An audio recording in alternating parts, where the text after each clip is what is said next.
வணக்கம் நண்பர்களே, அனைவருக்குமே பார்த்தீங்கன்னா வணக்கம். மிக முக்கியமான ஒரு தகவல் ஒன்றை பார்க்க போகிறோம் நண்பர்களே. ஊசியில நூல் நுழையக்கூடிய ஒரு சின்ன கேப் கிடைச்சாலும் ஓகே. இந்த முறை திமுக தோல்வி அடையுமா? அப்படின்றத தான் இந்த வீடியோல பார்க்க போகிறோம் நண்பர்களே. எதுக்கு ப்ரோ நீங்க சம்மந்தமே இல்லாம திமுக தோல்வி அடையும்னு சொல்றீங்க? அந்த மாதிரியான விஷயங்கள் பண்றீங்க அப்படின்னு பார்த்தீங்கன்னா, குறிப்பா திமுகவிற்கு உண்மையிலே பார்த்தீங்கன்னா, இந்த முறை இந்த 3 ஆண்டுகால ஆட்சி அப்படின்றது ஒரு மிகப்பெரிய ஒரு அதிருப்தி அலை ஏற்பட்டிருக்கு. திமுக மேல மக்கள் ஒரு வெறுப்புணர்வுல இருக்கிறாங்க.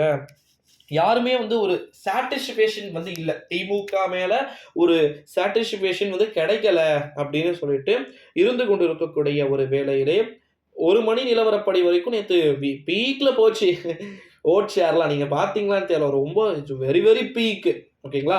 இந்த ஒரு சூழ்நிலையில தான் தேர்தல்ல மக்கள் நேற்றுலாம் வெயிலையும் கூட பொருட்படுத்தாம நெறைய பேர் பார்த்தீங்கன்னா, நல்லா ரொம்ப ரொம்ப சூப்பரா எனர்ஜெட்டிக்கா பார்த்தீங்கன்னா, ஓட்டுக்கள போட்டு இருக்கிறாங்க அப்படின்னு சொல்லிட்டு தகவல்கள் ஒருபுறம் வெளியாகி இருக்கக்கூடிய ஒரு சூழ்நிலையிலே நண்பர்களே, என்னால் முடிந்த அளவிற்கு நான் பண்ணியிருக்கிறேன் ஜி.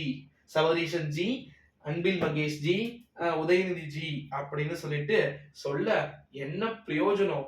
ஜெயிப்போமா ஜெயிக்க மாட்டோமா அதை மட்டும் சொல்லு அப்படின்னு சொல்லிட்டு சொல்லிக் கொண்டிருக்கக்கூடிய ஒரு வேளையிலே நிச்சயமா நம்ம ஜெயிப்போமா தோப்போமா அப்படின்றதெல்லாம் ஜூன் 4ஆம் தேதி உங்களுக்கே பாத்தீங்கன்னா லைவா தெரிஞ்சிடும். ஆனா என்ன கேட்டீங்கன்னா கண்டிப்பா டிஎம்கே நிறைய விதமான திட்டு வாங்கி இருக்கிறாங்க.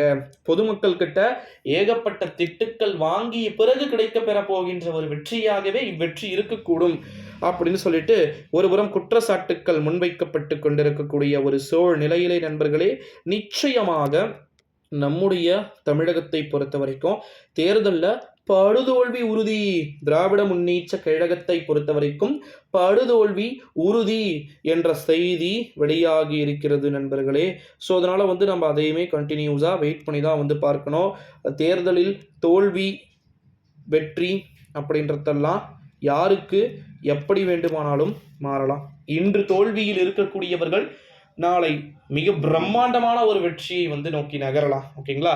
இன்று தோல்வியில் இருக்கக்கூடியவர்கள் இன்று வெற்றியில் இருக்கக்கூடியவர்கள் நாளை படு படு படு படு மோசமான ஒரு வெற்றியை பார்த்தீங்கன்னா அடைவதற்கான வாய்ப்புகளும் சாத்தியக்கூறுகளும் இருக்கிறது நண்பர்களே. ஸோ அதனால காலமே ஃபைனல் பண்ணும் யார் யாரு ஜெயிக்கிறாங்க, யார் யாரு தோற்கிறாங்க அப்படின்னு சொல்லிட்டு. ஓகேங்களா? ஸோ திமுக தேர்தலில் படுதோல்வி அடையுமா என்பதையெல்லாம் காலமே தீர்மானிக்கும் நண்பர்களே.